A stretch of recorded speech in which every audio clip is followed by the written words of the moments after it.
Concernant les fichiers, nous allons apprendre à les modifier et à les manipuler. Pour commencer, je vais copier cette image ici.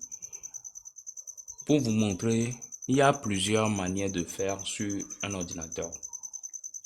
Faire une même chose, vous pouvez le faire de au moins 3 manières différentes, au moins. Donc, pour copier cette image, vous pourrez simplement faire Option, choisissez Copie et vous allez cliquer ici, vous allez choisir Coller. C'est pour copier. Si vous voulez déplacer, vous faites Couper et vous allez coller pareillement ici. Quelle est la différence entre copie et couper? Copie permet d'avoir deux éléments identiques. Je vais vous montrer l'exemple. Lorsque je le déplace ici, je fais aussi copier sur le bureau. Donc j'ai deux mêmes images. Je vais le supprimer. Vous faites clic droit, vous venez sur supprimer pour supprimer. Attendez, je ne vais pas le déplacer. Je vais appuyer sur ça. Je vais choisir couper et je vais choisir coller. Vous voyez, il n'est plus ici. Je l'ai déplacé. C'est-à-dire, il n'y a qu'un seul fichier. Donc, faites la distinction entre couper et copier. Aussi, comme vous l'avez vu, vous pouvez directement déplacer les choses comme ça pour copier. Mais lorsque vous utilisez cette méthode, il faut tenir en compte la partition sur laquelle vous êtes. Ça peut sembler compliqué, mais c'est pas quelque chose de compliqué. Lorsque vous venez vous entrez dans une partition, cliquez ici. Vous allez voir, c'est écrit C, ça vous montre la partition. Lorsque vous divisez, vous avez deux partitions. Vous savez immédiatement lorsque vous êtes sur celui qui appartient au système ou celui qui vous appartient parce que les fichiers seront différents. Si vous êtes sur le système, lorsque vous déplacez une même chose, ça ne va pas copier, ça va déplacer. Par exemple, je suis sur le bureau. Je vous ai montré que le bureau et documents, images, menu, et plutôt musique et autres sont sur la même partition. Ils font partie d'un même dossier. Donc, si je le déplace comme ça ne va pas faire copier comme avant, ça va faire déplacer. Donc, gardez ça en tête. Si c'est compliqué pour vous, revenez après. Voyez la vidéo plusieurs fois. C'est pas le plus important. Le plus simple pour vous, faites copier-coller. Faites copier-coller. C'est la méthode la plus simple.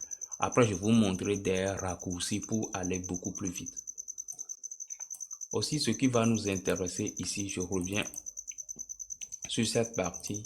Il y a une chose que les gens font souvent, c'est lorsqu'ils veulent copier sur leur ordinateur, ils viennent ici, ils viennent sur envoyer vers. Envoyer vers permet d'envoyer sur des disques durs, des clés et autres. C'est une manière simplifiée de faire des copies. Par exemple, je peux envoyer sur mon autre disque directement à partir d'ici au lieu de faire copier-coller. Mais n'envoyez jamais, n'écrivez, plutôt, n'utilisez pas envoyer vers pour un élément sur le bureau. Si c'est sur le bureau, ne le faites pas. Je répète, si c'est sur le bureau, ne le faites pas. Parce que ça ne va pas copier l'élément. Vous voyez ici, c'est écrit raccourci. Ça va créer un raccourci. Donc, c'est ça que j'ai ici. La même chose, mais vous voyez qu'il y a une petite flèche ici. Lorsque je clique dessus, ça va s'ouvrir. Nous aurons toujours l'image. Ça traîne un peu parce que c'est la première fois que j'utilise ça. Ok. J'ai l'image. Mais qu'est-ce qui va se passer et que je vous dis de ne pas l'utiliser? C'est simple. Lorsque je supprime celui que j'ai fait envoyer vers le premier, l'autre ne va pas fonctionner. Parce que j'ai créé un raccourci. J'ai juste mis un élément ici en disant que ça montre celui qui est ici. Si je supprime l'original, ça va disparaître. C'est ce que les programmes font lorsque vous ouvrez Windows directement. Vous avez un programme ici. Attendez, est-ce que je peux? Ok, je vous montrerai ça après. Vous avez un programme ici. Je peux vous montrer ça directement. Prenons ce PC, je l'appuie dessus, je le déplace ici.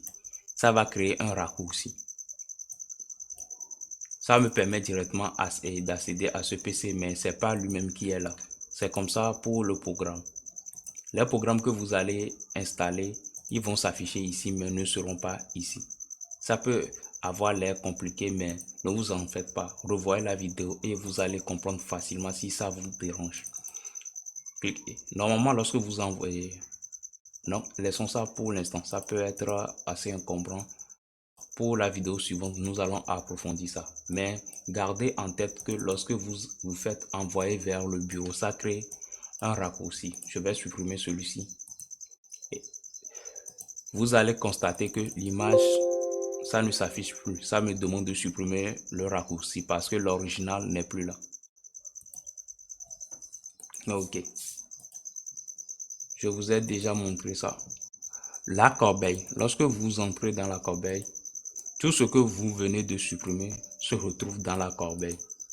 On supprime directement ça. Faites attention. Lorsque... Attends, je viens de... Ok. Je vais dupliquer celui-ci pour vous montrer l'exemple. Vous pouvez directement déplacer aussi dans la corbeille pour supprimer. Lorsque je veux supprimer, ça me demande si je veux supprimer de façon permanente. Si ce que vous allez supprimer vous écrit de façon permanente, il va réellement le supprimer et ne va pas l'envoyer dans la corbeille. Donc faites attention. Lorsque vous supprimez quelque chose qui est trop grand pour votre corbeille, ça le supprime définitivement. Par exemple, vous avez un espace de, supposons, 10 Go sur votre corbeille. Supposons que votre disque dur c'est 500 Go. Vous supprimez quelque chose sur un autre disque dur de 1 Tera, 500 Go, 1 Tera, ça va pas correspondre. Donc, il va directement le supprimer. Gardez ça en tête. Profitez pour vous familiariser avec les noms. Nous avons 1 méga, nous avons 1 Tera, ou plutôt je le fais à l'envers. Vous avez 1 Tera qui est égal à 1000 gigas, 1 giga qui est égal à 1000 MO et 1000 MO qui est égal à 1000 kilo-octets KO. Donc, gardez ça en tête. Ça va vous servir lorsque vous allez...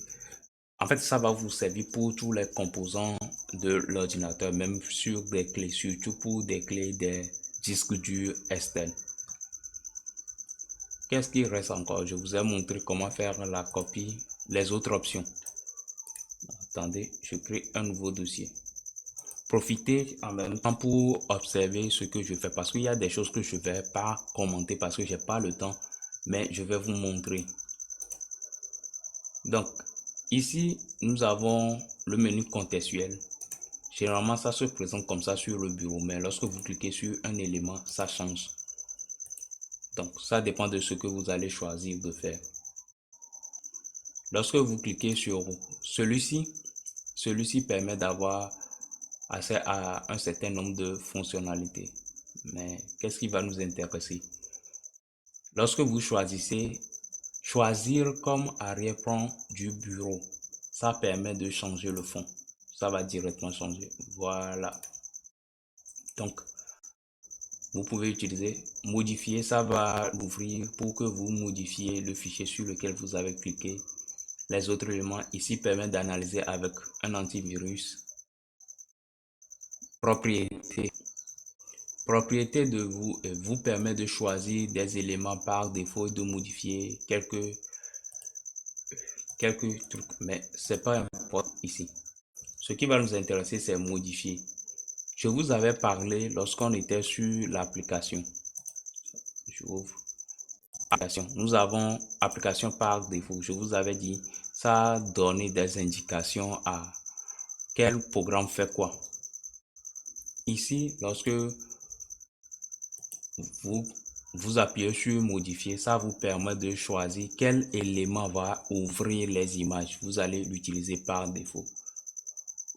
Donc, si vous avez d'autres programmes installés, c'est important de le faire pour que vous n'ayez pas à refaire chaque fois. C'est très important. Parce qu'au fur et à mesure que vous allez utiliser votre ordinateur, il se peut que vous voulez installer votre programme pour gérer les images. Pareil pour les navigateurs aussi. Mais on va voir ça sur la partie internet. Donc, nous avons appris à déjà manipuler ce fichier. Celui-ci, c'est presque les mêmes éléments. Vous allez lire, vous allez faire des petites expériences. C'est rien de compliqué. Qu'est-ce que je peux vous montrer encore qui soit assez intéressant? Sinon, nous avons déjà fait l'essentiel.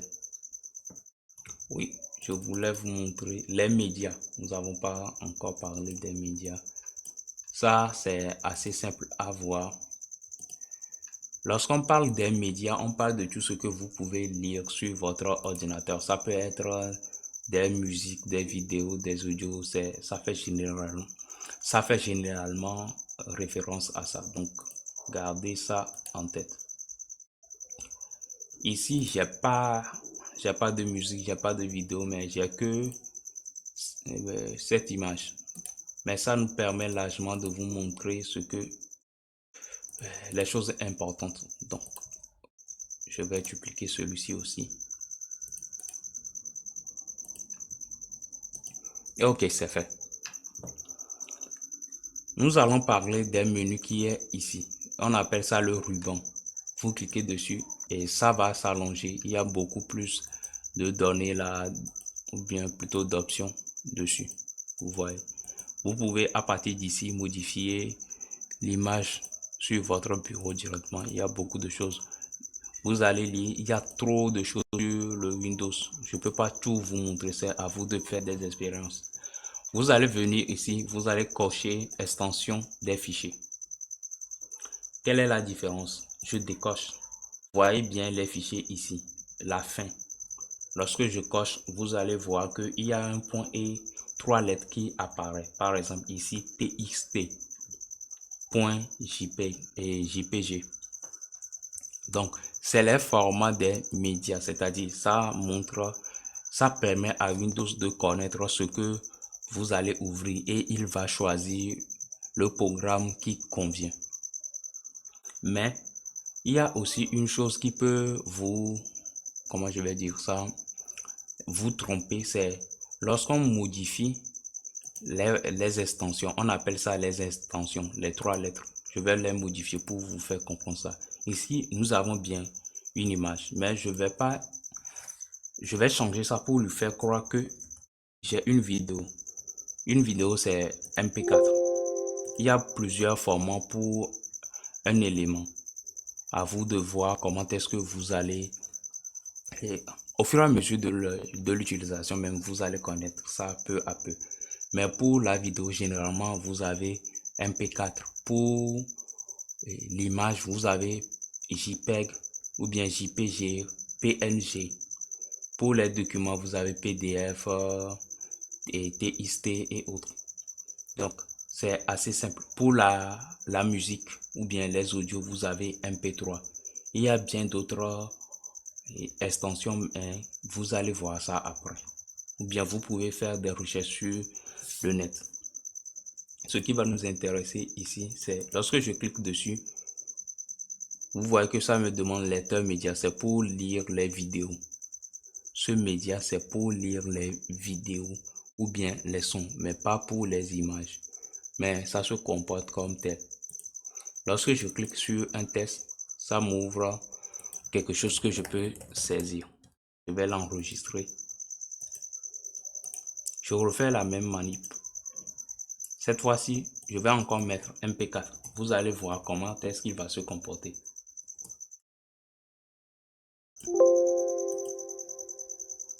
Vous voyez, l'apparence même a changé.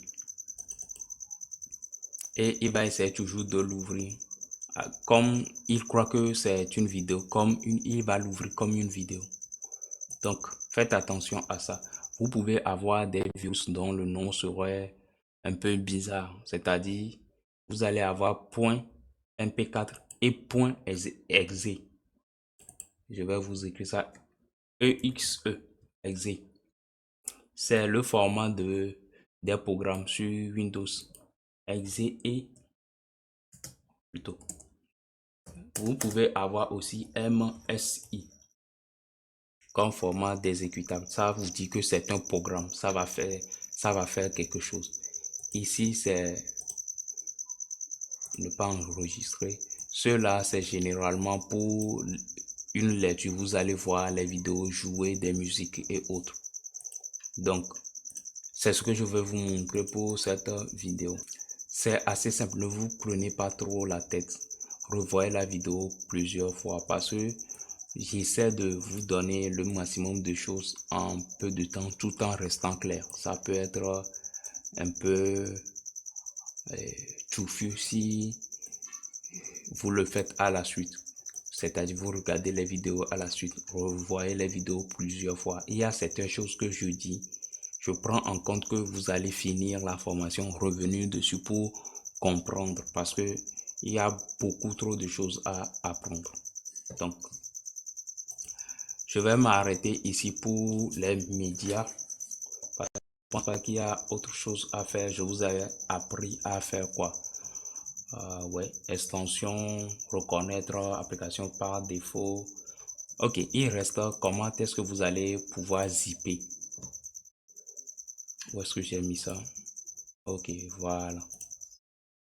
Lorsque vous avez plusieurs éléments comme ça, vous pouvez ranger ça dans un même dossier qui serait compressé ou bien ça dépend du programme que vous allez utiliser, mais ça va permettre de ranger tous les éléments en un seul endroit.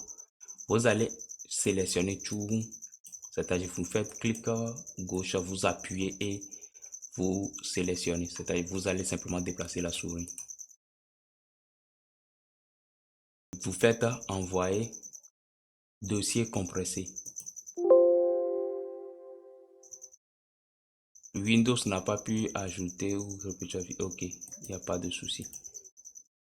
Il a refusé celui-ci parce qu'il n'y a rien dedans, mais c'est pas le plus important. Nous avons nos fichiers ici. Ça permet de regrouper les éléments dans un seul endroit. Ça peut être intéressant en fonction des logiciels pour réduire aussi la taille des éléments. Donc, à vous de voir comment est-ce que vous allez l'utiliser. Et ok, on termine ici. Après, nous allons voir les programmes. Ça vous permet encore d'approfondir ce que nous allons voir. Plutôt, nous venons de voir, comme par exemple la compression que je viens de vous montrer. Nous voici à la fin de cette séance. Si vous avez aimé, n'hésitez pas à liker et à partager avec vos amis aussi. Ça aide beaucoup la chaîne. Et à plus pour de nouvelles vidéos.